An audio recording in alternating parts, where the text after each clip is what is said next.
Muito bom dia. Estamos voltando às nossas gravações, né? Só que agora a gente tem uma disciplina nova, que é banco de dados.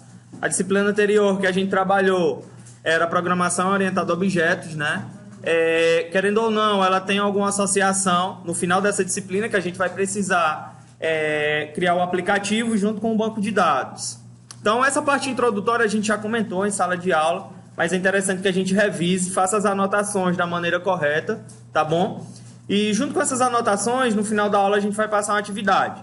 Então é sempre bom, né, a gente tá voltando à nossa rotina, depois de praticamente a metade da semana já ter passado. E é importante que a gente volte o hábito, né, de sempre estar dando aquela estudada pelos vídeos que está sendo gravado. Fica no YouTube, fica no ambiente virtual e é isso aí, tá bom? Beleza? Tranquilo. Vamos lá, né? Beleza, quando a gente falou ontem aqui em relação, né, à introdução ao banco de dados, a gente falou de quem? Da importância, né? Por que é importante existir o banco de dados dentro do nosso cotidiano, né? Dentro da nossa vida, seja real ou virtual. E dentro disso a gente colocou a diferença, né? Colocou em mãos como é que a gente poderia conceituar esses dois aspectos. Aí eu até fiz uma pergunta, será se realmente existe, né, banco de dados dentro do nosso cotidiano? Sim. Os meninos deram exemplos ontem, né? Exemplos de quê? Dicionário, né? O João Pedro deu o exemplo do caderno. São coisas que existem no nosso cotidiano, que armazenam essas informações e que podem ser consideradas o quê? Um banco de dados.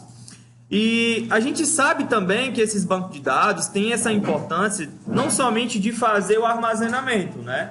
Mas também de manter aquelas informações seguras. Para quê? Para que quando a gente queira consultar ou resgatar aquelas informações vão estar registradas ali naquele determinado momento. Então, por exemplo, as anotações que vocês estão fazendo no caderno aí, dessa introdução de banco de dados, show de bola. Quando for no dia da prova e você quiser fazer uma revisão ou antes, né, na semana da prova, aquela informação ela vai ter que estar armazenada lá? Sim, ela vai ter que estar armazenada lá. Por quê? Porque o caderno de vocês é considerado também um banco de dados, né? Então, toda vida que você for querer fazer a consulta daquela informação, ela tem que estar lá disponível, né? Não somente o caderno de vocês.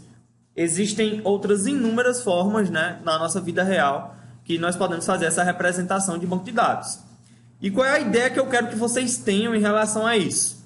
A importância do armazenamento.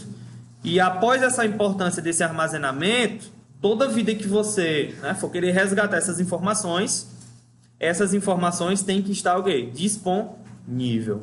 Então, entra dentro de quem? De um dos princípios da segurança da informação. Quem é que lembra desse princípio?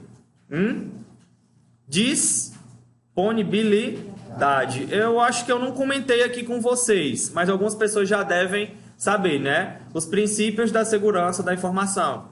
Eu costumo considerar o SIDA, né? Confidencialidade, não é isso? Integridade, disponibilidade e autenticidade. Então, esses princípios de segurança da informação, nós vamos trabalhar junto com os princípios da segurança, né, do SGBD, que é o Sistema de Gerenciamento de Banco de Dados. Então, tudo isso a gente vai ver e eu gosto de trazer essa interseção desses dois conteúdos, tá bom? Então, essa é a importância aí, né, essa parte introdutória do nosso banco de dados, tá bom? Beleza?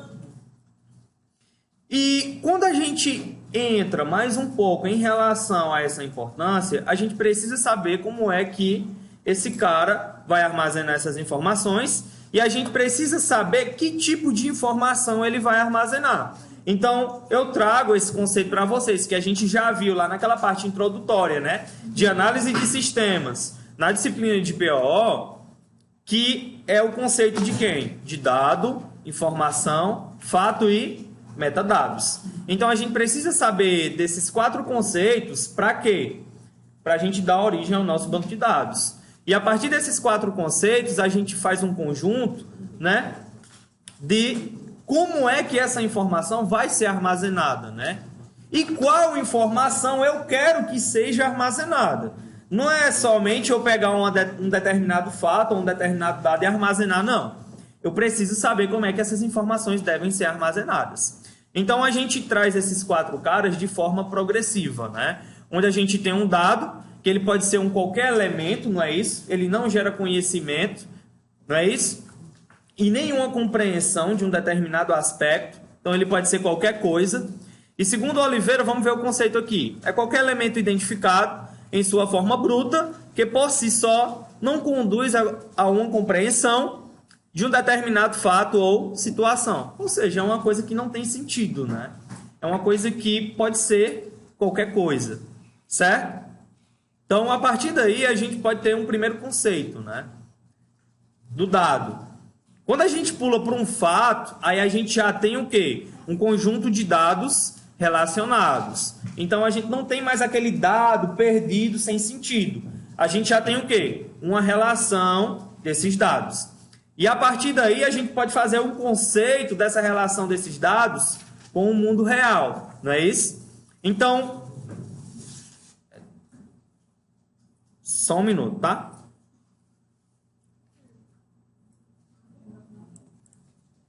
Bom, voltando aqui, né? Depois da pausa, o fato, ele já é o quê? De uma forma relacionada, ele pode fazer um conjunto de dados, né? E esses dados podem registrar o quê? Fatos do mundo real. A gente colocou até situações, e eu dei até um exemplo para vocês de notícias, que podem ser considerados, não é, possíveis fatos. Então, por exemplo, uma notícia de um jornal, uma notícia de um rádio, né? Que ele traz aquele dado relacionado para você, que registra o quê? Um fato do mundo real. Então, a gente sai daquele dado sem sentido, a gente já tem uma relação desses dados que dá origem a quem? A um fato, né? E a partir daí a gente pega o conceito da informação, que ele traz para a gente aqui, que é um agrupamento de dados de forma organizada para fazer um sentido e gerar conhecimento. Aí, a partir daí a gente já consegue tirar uma primeira diferença de quem? De um fato para uma informação. O fato, ele gera conhecimento? Não, não gera conhecimento. Mas ele faz sentido? Faz. Quem é que gera conhecimento, pessoal? A informação, certo? O fato, ele é só um conjunto de dados relacionados, mas ele não gera o quê? Conhecimento. Quem é que gera conhecimento? A informação, né? A partir daí, a gente já tem uma primeira ideia, não é isso? De como é que podem ser organizadas as coisas. E aí começa a fazer sentido, né? Às vezes a gente tem um fato, um registro do mundo real, que, beleza, que nem o João Pedro falou, né, ontem. Fiz foi o exemplo do cuscuz, né? É cuscuz ou é cuscuz? Preocupante, né? Então, o exemplo do cuscuz dele não gerou nenhum conhecimento. Mas fez sentido? Fez. Ele lanchou o cuscuz em um determinado momento, né? E já a informação, não. Ela tanto é relacionada, né? Ela tanto faz sentido, como ela gera o quê? Conhecimento. Então, a gente tira essa primeira diferença de um fato para uma informação, certo? E por último, a gente tem quem? O metadado, né? Que ele fala que são o quê? Dados sobre dados. E que fornecem uma descrição, uma característica, beleza? De um conjunto de dados ou relacionamentos encontrados aonde? Dentro de um banco de dados. Então, como é que eu posso fazer o conceito desse metadado? Por exemplo, quando ele deu o exemplo para a gente do ano de 2013. O que é que a gente pode abstrair desse ano de 2013? Que ele é o quê? Um inteiro, não é isso? E que esse inteiro, ele representa o quê? Um tipo de dado. Vocês conseguem absorver isso? A informação é o quê? O ano de 2013. Então, qual é o dado sobre dado aí? A gente consegue abstrair que esse ano de 2013 é um número inteiro. Então, a partir daí, nós começamos a fazer um relacionamento de como esses metadados vão ser armazenados aonde? No banco de dados. Então, por exemplo, se eu for fazer um cadastro de uma pessoa nesse banco de dados, eu preciso de quê? Quais são as principais informações? Nome, RG, CPF, por exemplo. O nome, ele vai ter que ser de que tipo? Vai ter que ser de que tipo? A gente conhece como string, né? Só que no banco de dados vai ser o quê? Vai achar. O RG, ele vai ser de que tipo? Se não tiver os caracteres especiais, vai ser inteiro, né? Não é isso? Se não tiver a máscara. Então a gente já consegue abstrair outra informação. O CPF da mesma forma? Sim. Por exemplo, se a gente for conter os caracteres especiais do CPF, vai ser inteiro? Não, a gente pode colocar vachar.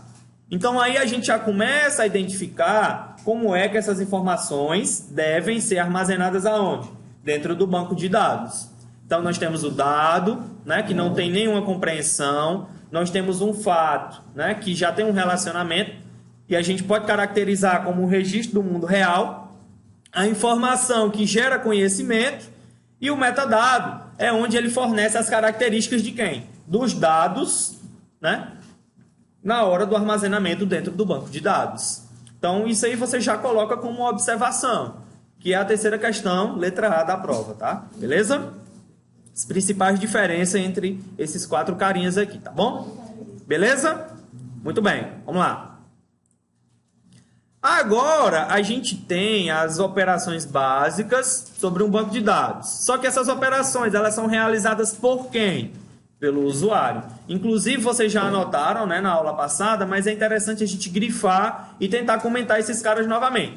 Então, quais são as 4 operações básicas que o usuário pode fazer, não é isso? Dentro de um banco de dados, a gente tem a inserção, a gente tem a remoção, a gente tem a atualização e, por último, a gente tem a consulta. Então, na inserção, ele vai poder fazer o quê? Inserir, né, uma nova informação dentro do banco de dados. Na remoção, apagar algum registro, né, dentro daquele banco de dados. A atualização, ele pode editar ou alterar, né, um registro que já existe dentro do banco de dados. E a consulta, ele vai só visualizar o que está armazenadozinho dentro daquela tabelinha, dentro do banco de dados, beleza? Então essas são as 4 operações aqui que o nosso usuário pode fazer. Operações básicas, né? E a gente vai ver mais na frente, quando nós estivermos trabalhando com o SQL, né, que são as linguagens de consulta, que para cada um desses itens aqui, nós vamos ter operações específicas, né? Então, por exemplo, quando eu dou um select asterisco from nome da tabela, eu estou fazendo o quê? Uma consulta, né? Então, qual é o item aqui? Básico, operação básica, consulta, né? Então, a partir daí a gente já consegue ver, enxergar essas 4 operações, né, dentro da implementação de uma forma mais clara. Então, isso a gente vai ver quando a gente estiver trabalhando com SQL. Tá? Então, a ideia básica é essa daí, as 4 operações, beleza? Tudo bem. E agora a gente entra dentro do nível aqui de abstração. Né? A gente tem 3 níveis de abstração. Eu gosto de falar para vocês, né, retirando o nome níveis, colocando só abstração, é que é um conceito que a gente já conhece lá de programação orientada a objetos. Para que serve a abstração? Por que ela é importante? A gente comentou isso ontem, né? Eu citei exemplos e vocês ainda não tinham essa percepção, apesar de já ter trabalhado esse conteúdo. Então, que percepção é essa, né? Que a gente tem que ter. A priori, vou colocar o exemplo do caderno de vocês, novamente. É todo tipo de informação que você registra no seu caderno? Não. É? Você, eu escutei uma notícia e eu vou anotar essa notícia. Tem importância aquela notícia? Não. Você só registra, né, o conteúdo no seu caderno, que tem importância para quem? Para você. Então, a informação, ela tem que ter uma importância? Sim, ela tem que ter uma importância. É todo tipo de informação que você registra? Não. Você só registra somente o que é necessário. Do mesmo jeito, as anotações que você está fazendo aí no seu caderno da nossa aula. Você não vai anotar tudo. Você vai anotar somente os pontos mais importantes. E principalmente aqueles pontos que o João Vitor diz desse jeito. É a letra A da terceira questão. Esse você não deixa de anotar. Por quê? Porque é uma possível questão da prova, né? Então, esse é o nível de abstração que a gente deve ter. Esse é o pensamento de abstrair essas informações. E esses níveis de abstração, ele traz esses 3 como se fosse uma maneira superficial de dividir, né, como é que vai ser coletada essas informações para ser armazenada aonde? Dentro do nosso banco de dados. Então, o primeiro nível de abstração que ele traz, né, que é a divisãozinha dessa informação, é o nível interno ou o físico. E ele diz para a gente aqui que é o nível mais baixo de abstração e descreve como os dados estão realmente armazenados. Nesse nível se desenham os arquivos que contêm a informação, a localização dos mesmos e sua organização. Ou seja, criam-se os arquivos de configuração. Então, por exemplo, aqui, nesse caso aqui, a gente está trabalhando diretamente com quem, pessoal? Os metadados, que é onde eu vou dizer qual tipo de arquivo vai ser para ser armazenado, é onde eu vou dizer qual vai ser o nomezinho, né, do local, onde vai armazenar aquelas informações, é onde eu vou dizer, né, que informação se relaciona com outra informação, e é a partir daí que a gente tem uma noção de como é que vai ser a estrutura do nosso banco de dados. Então, quando eu estiver trabalhando com nível físico, eu estou trabalhando com quem? Eu acabei de falar para vocês, com o SQL, né? Então, é através do SQL que a gente consegue fazer, né, todas as implementações do nível físico, certo? E esse nível físico, teoricamente, é onde a gente vai colocar a mão na massa, né? Vai deixar a teoria de lado e vai começar a fazer os comandozinhos lá SQL. Beleza? Tranquilo? Tudo bem. Então, ele é o nível mais o quê? Mais baixo de abstração. É onde é feita a implementação, né? A construção do banco de dados. Ou seja, as tabelas, os metadados, né? E as características desses metadados. Certo? Tranquilo? Muito bem. O próximo nível, quem é? É o nível conceitual. Beleza? Então, o que é que esse nível diz aqui pra gente? Ó? Ele descreve quais dados estão armazenados de fato no banco de dados e a relação que existe entre eles. Aqui o banco de dados inteiro é descrito em termos de um pequeno número de estruturas, relativamente simples, embora as implementações de estruturas simples no nível conceitual possa envolver complexas estruturas de nível físico, que é o nível de implementação que a gente acabou de ver. O usuário do nível conceitual não precisa preocupar-se com isso. Por quê? Porque é o cara que está fazendo a implementação no nível físico é que tem que se preocupar. Ou seja, ele recebe o nívelzinho conceitual, as informações organizadas, e ele vai fazer o quê? Só a implementação. Ele precisa se preocupar com isso? Não. Não precisa se preocupar com isso, não é isso? O nível conceitual de abstração é usado por administradores de banco de dados que podem decidir quais informações devem ser mantidas aonde? No banco de dados. Então, por exemplo, vamos colocar aqui que o nosso amigo aqui, Vleuberson, ele é um administrador de banco de dados, ele não sabe nada de implementação, mas ele sabe quais informações vão ser armazenadas e como elas se relacionam. Então, a partir daí, ele vai trabalhar com diagramas, né? A gente vai ver os dois tipos de diagrama, então lógico, certo? Do modelo entidade e relacionamento, que vai dizer como é que aqueles caras se relacionam. Ou seja, digamos que a gente tem um cadastro de clientes e a gente tem um cadastro de produtos. O Vleuberson não sabe como é que ele vai fazer o SQL. Por quê? Porque ele é um administrador. Quem é o cara responsável para construir os SQLs? O cara do nível físico, que é o cara do nível da implementação. Só que o cara do nível físico, que é o da implementação, ele não sabe como é que essas informações se relacionam. Quem é que sabe? O Vleuberson. Então, o Vleuberson vai dizer que informações devem ser mantidas no banco de dados. E, a partir daí, ele pode construir o banco de dados para uma possível implementação. Certo? Então, esse nível conceitual, pessoal, eu costumo dizer, é como essas informações vão se relacionar. E um desses itens que é importante é a cardinalidade, né? Então, nós vamos ver um pouco mais na frente tipos de cardinalidades, né? Tem a primeira forma normal, a segunda forma normal e a terceira forma normal, que são as normalizações. E a partir daí, a gente... Na verdade, essas são as três principais. Existe até a quinta forma normal, tá? Mas nós vamos ver as três primeiras e dependendo do andar da carruagem, a gente vê a quarta e a quinta forma normal. Eu quero chegar até esse ponto. E a partir daí, a gente vê qual o grau de relacionamento, certo, dessas informações. Então, por exemplo, vamos colocar aqui um exemplo de cardinalidade, né? Você, como aluno aqui da escola profissional, né? Você pode cursar quantas disciplinas? N disciplinas. Vocês concordam comigo? Sim ou não? Vamos colocar outro exemplo. Vocês, né, como aluno, né, da disciplina Banco de Dados, podem ter quantos professores? N professores de banco de dados ou somente um professor de banco de dados? Somente um professor de banco de dados. Mas eu, como professor de banco de dados, eu posso ter quantos alunos? N alunos. Então, aí a gente tem uma relação de 1 para N, onde eu posso ter N alunos e vocês, que são alunos, só podem ter o quê? Um único professor. De quê, pessoal? Banco de dados. Então, aqui a gente já conseguiu ver um relacionamento das informações. A gente vai especificar isso aonde? No nível conceitual, certo? Onde um professor pode ter N alunos e um aluno pode ter o quê? Nessa disciplina? Um professor, certo?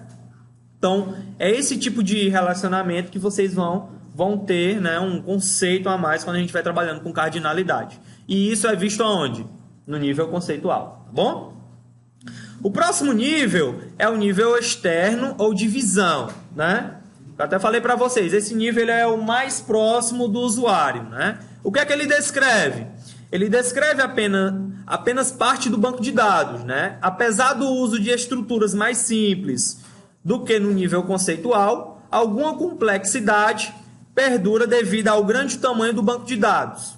Muitos usuários do sistema de banco de dados não estarão interessados em todas as informações. Ou seja, por exemplo, quando você está fazendo um cadastro, né? Você está vendo só o quê, pessoal? As informações lá na telazinha de cadastro. Você está sabendo como essas informações estão sendo armazenadas?